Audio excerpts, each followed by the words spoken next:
I feel like work is one of those, probably one of the more important topics to talk about.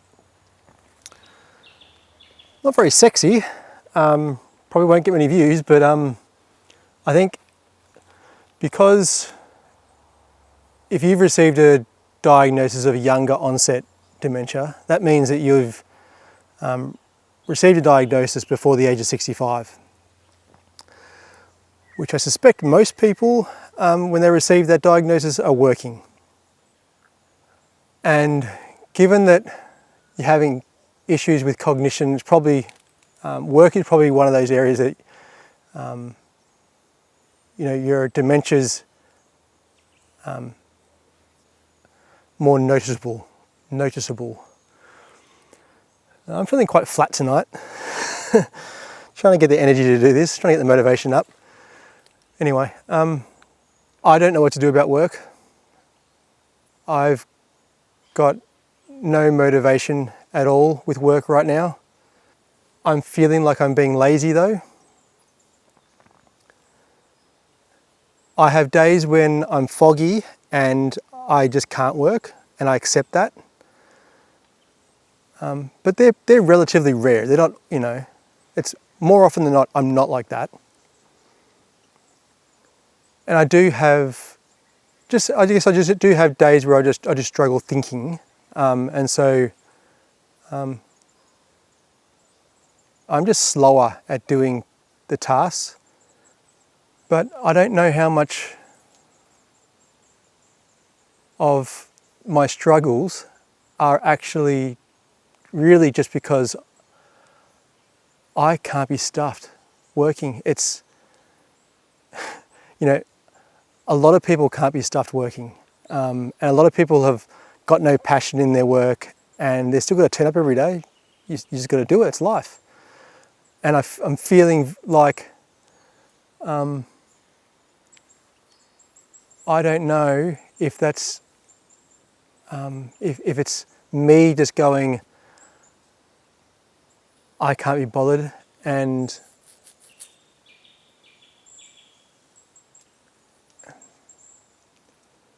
I also don't know if Alzheimer's can directly affect your energy levels. And middle of November, I started getting anxiety and feeling depressed, and I felt that way for about 5 weeks, and I was like really surprised at how I was having just constant panic attacks, and very, very anxious, and I couldn't work. Again, to me, that was a legitimate period.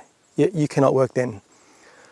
And then you had the Christmas break, and then I come back, and I've just, no one wants to go back to work after the Christmas break as well. So, but yeah, I've just been sort of doing half days, and I've had a lot of leave still off.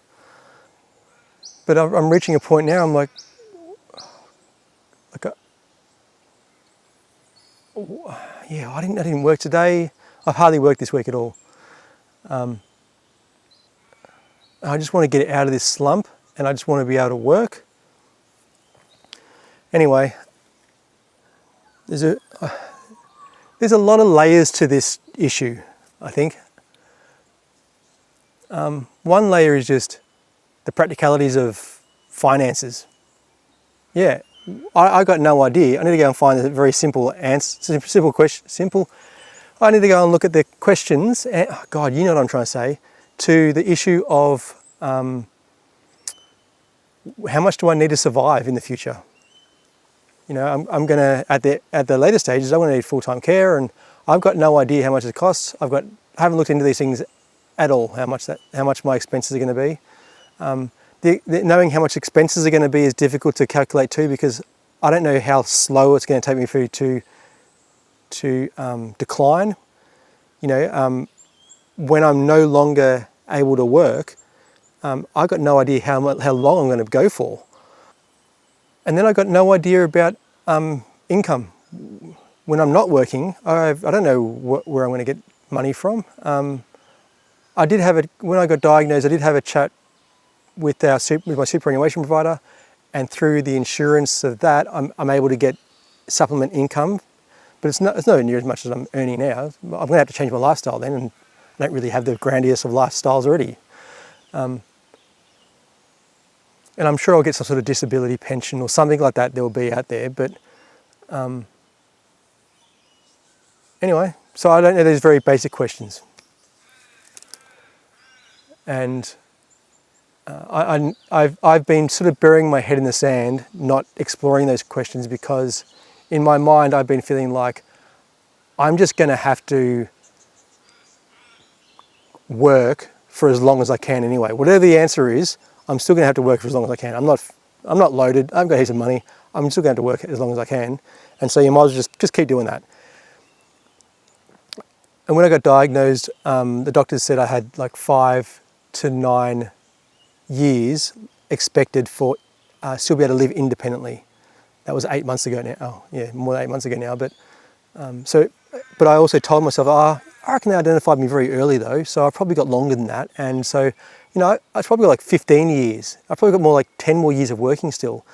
So I'll explore those answers to those questions a bit later on. But now I'm just thinking, I can't. I've felt a decline since then in my cognition, and I won't be able to last that long. I don't know how much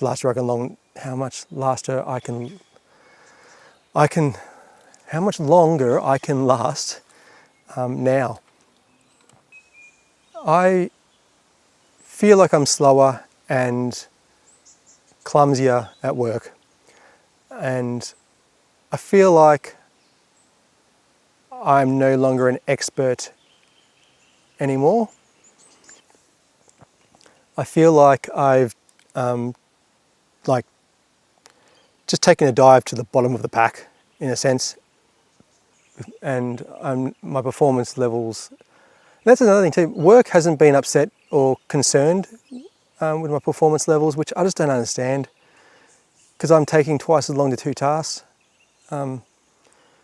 And maybe there have been more. I haven't asked them in a few months now, but anyway. So that's where I don't know how much of this is in my head as well. I'm thinking, well, I can't be that bad because everyone else around me would definitely be noticing it.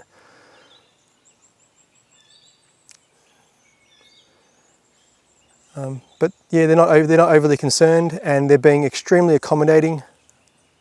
I imagine a lot of people, when they get a diagnosis, would be freaking out and like, do you want to tell your employer or not? Because they're probably going to find a way to get rid of you. But I've been very lucky with that, which is a massive stress relief. Another thing is, you kind of lose all ambition to try and improve yourself at work, because you've only got a finite period left anyway, and it just feels like it's a ticking clock. Like any time it's just you're going to finish up, and so you lose all ambition to try and improve.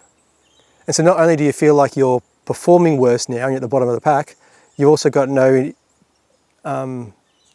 desire to try and lift yourself out of it. One of the things that I was concerned with, actually, yeah.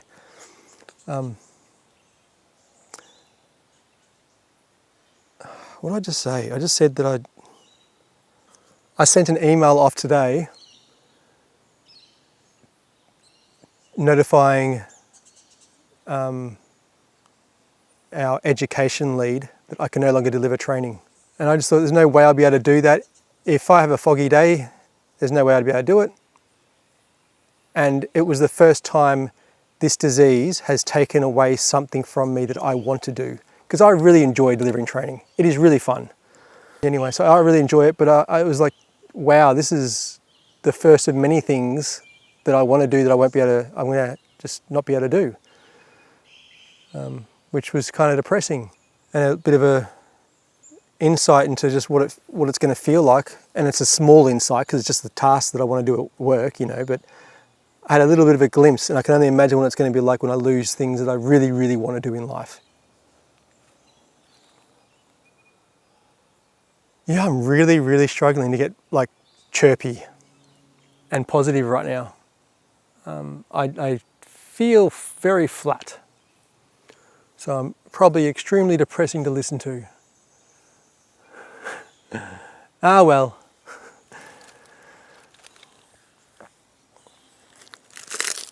I'm going to pause the recording and think about what else I need to talk about. So I was feeling very cheated initially because I just thought I'm just going to have to keep working until my cognitive decline is so steep and so drastic that I can't work anymore, and that at that point I'm not going to be able to go do the things I want to do in life anyway. And so I was just feeling like I just got cheated out of a retirement. You know, you want to have retirement and be able to, you know, just chillax and do the things you want to do. And I kind of felt like that's just got taken away from me. I have since sort of realised, or at least think now, that I don't think that's the case. I'm not going to be able to work for that much longer anyway. There's a big difference between being able to work and being able to go, you know, do the things you want to do. And that might be different for different people, but I'm a researcher, and there's not that many tasks. I can't think of any tasks really that I can do that don't require my brain to be working that much, you know. So I feel like there's a higher level of cognition is required to do my work than it is to, you know, go and play golf with my buddies on the weekend. That ability will decline much sooner than this ability. It's kind of interesting too, like I think what I want to do is change as well.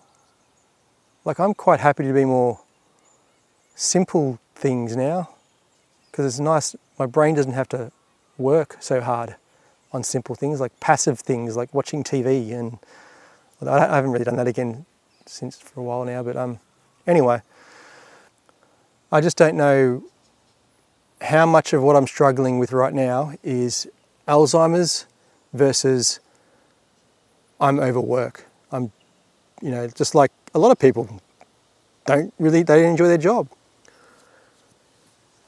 I used to absolutely love my work, and I've been there for now 12 years, and it's been around the same time as I started getting symptoms, I started losing interest in work. And I don't know if that's just a coincidence, it really could be. And that's one of the reasons why I questioned my diagnosis. I think, is this just burnout as well? You know, could it just be burnout? So I don't know if my lack of interest is Alzheimer's related. I sort of I've been thinking about that, and I've kind of landed on, I think it really is. I think it's just, often I feel like I'm banging my head against a brick wall at work. I'm just finding it difficult to do tasks. And so it's harder to enjoy your work when you're feeling that way, and coupled with the fact that I just don't feel like I'm an expert anymore. And that I've got no ambition to improve, you know. It also just makes sense that you're not enjoying work. I feel fortunate. I never take sick leave, and so I think I've got like 700 hours worth of sick leave. So I have been, you know, dipping into that a lot, you know, since November, heaps. But even like this week, I've been putting down, I feel guilty using it on those days though, where I'm like, I really could probably work today, I just don't have the energy to do it. And I have actually been like sleeping, like I'm actually having naps. Probably at least every second day I'm having a sleep during work hours. Again, I don't know if that's got to do with Alzheimer's or burnout kind of thing. You know, like, I don't know why I'm talking about burnout as being a big issue. Most time I'm not really thinking I've got that. Like on days that I'm really struggling with my symptoms, I know it's Alzheimer's, I have no doubt. So I'm not sure why I'm ranting on about that. But I just don't know how much of this lack of motivation stuff is actually just the Alzheimer's. Is just lack of motivation and stuff. Anyway, I'm going to have to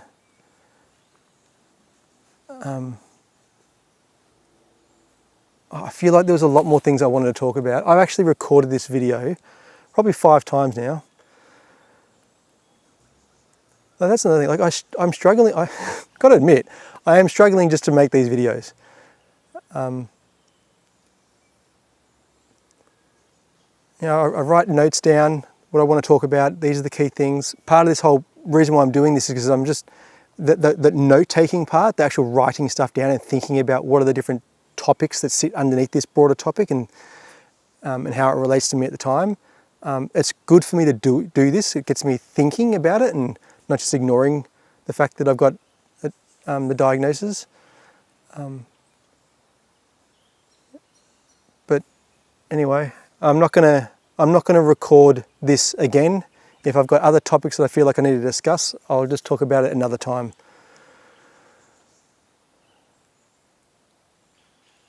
You're really getting good service tonight, aren't you? I guess before it's not a black and white like, oh, you work, you don't work. I guess there's gradual. I could start working part-time. I've got long service leave I can use as well. I know it's not a long-term solution. I got special sick leave you can use. There's things I can do, so I'm not having to work full-time. But one thing I don't know, and I need to, I guess, speak to HR about, is I don't know what alternative tasks work could do. So, I've sort of said to work, I can't do literature reviews and I can't do note taking and stuff like that because I just can't do it very efficiently at all. And it's like banging my head against the wall trying to do it. And that's great, and they're accommodating with that. They're fantastic, they are. And now I've sort of told them I can't deliver training. But I don't know, I don't work in an environment where there's other tasks that you can give to someone who's got dementia. So I'm not sure how accommodating they can be at the end of all this. And but I guess I could just reduce the amount I'm working.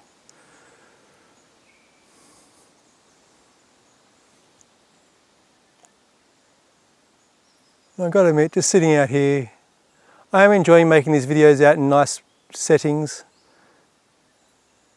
I could just lay out here all day.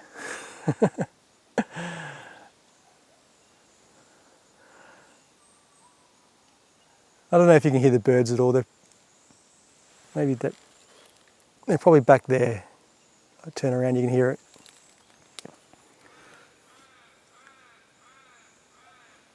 Probably hear that crow. Oh, another thing is actually when I got diagnosed, the doctors said one thing I've got to avoid is stress. They said if you're experiencing stress in your life, it just has a very high risk of you taking a step down in your decline, in your cognition. I think basically the way dementia and Alzheimer's sort of works is that you just slowly take sort of steps, plateau, then you step. I think you actually go up a little bit and then down. I don't know, I just saw a YouTube on that. Could be wrong, got no idea. But, banging my head against a wall all day trying to work, it's probably not helping me. It's probably speeding up the decline. Anyway, sorry about the flat, monotone presentation tonight. I kind of didn't want to make videos when I'm like this because I know that it's just, yeah. But I also just thought, you know what? I'm trying to show what it's like. And for people who have got dementia, sometimes you're going to feel flat and stuff like that, like everybody. And this is part of it. So there's no point trying to hide that. It's not going to help the people who have dementia and I want to be able to help provide some sort of benefit for. It would be Yeah, it wouldn't be beneficial if I just showed them when I wasn't flat.